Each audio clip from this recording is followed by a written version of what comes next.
আজকে রান্না করা হবে সজনা আলু দিয়ে মাছ দিয়ে একটু ঝোল ঝোল করে রান্না করা হবে। খেতে কিন্তু খুবই ভালো লাগে। সাজনা তরকারিটা খুবই মজাদার, চচ্চড়ি ভালো লাগে, আবার শুটকি মাছ দিয়ে ভুনা ভালো লাগে। আমি ঝোল ঝোল করে রান্না করব। দেখতে পাচ্ছেন এভাবে আমি কুটিয়ে নিয়েছি। এবার ধুয়ে রান্না করা হবে।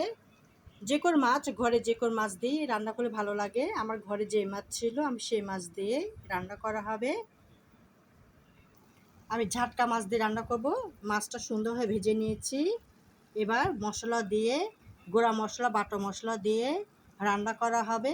খেতে কিন্তু খুবই ভালো লাগে। এটা ইলিশ মাছের বিকল্প, ঝাটকা মাছ।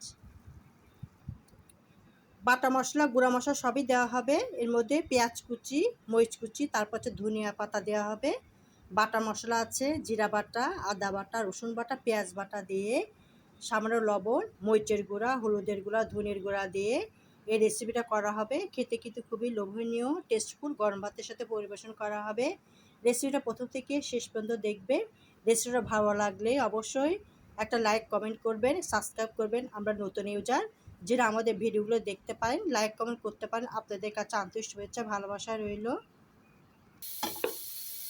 পেঁয়াজ কুচি দিয়েছি। এখন সয়াবিন তেল দিয়ে একটু লালচে হলে মশলা দিয়ে দিব।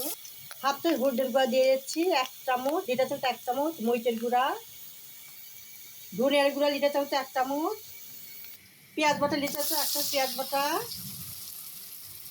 লিটার চামচ 1 চামচ, জিরা বাটা,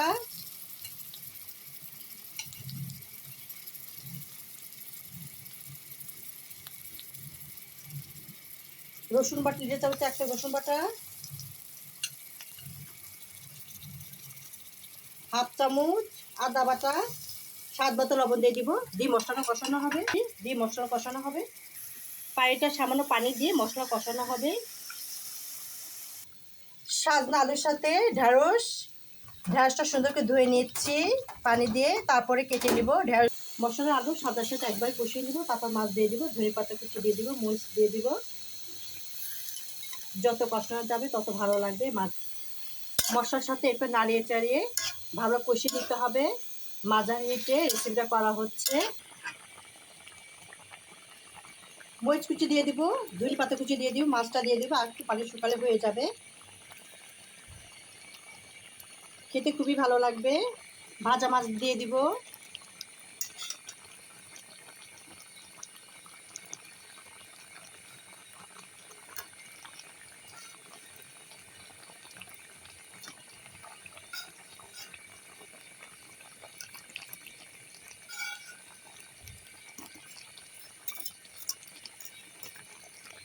হয়ে গেছে।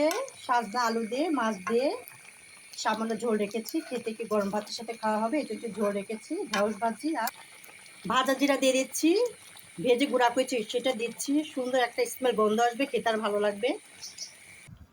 সাজনা দিয়ে আলুর তরকারিটা মাছ দিয়ে রেসিপিটা কমপ্লিট হয়ে গেছে। দেখতে পাচ্ছেন কতটা লোভনীয়, খেতে কিন্তু খুবই মজাদার। গরম ভাতের সাথে পরিবেশন করা হবে।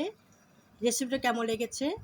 যদি ভালো লেগে থাকে অবশ্যই একটা লাইক, কমেন্ট, শেয়ার করে দিবেন, সাবস্ক্রাইব করবেন। পরবর্তী ভিডিও যেন আপনারা দেখতে পান। লাইক কমেন্ট কিন্তু আপনাদের কাছে আন্তরিক শুভেচ্ছা, ভালোবাসা রইল। আল্লাহ হাফেজ।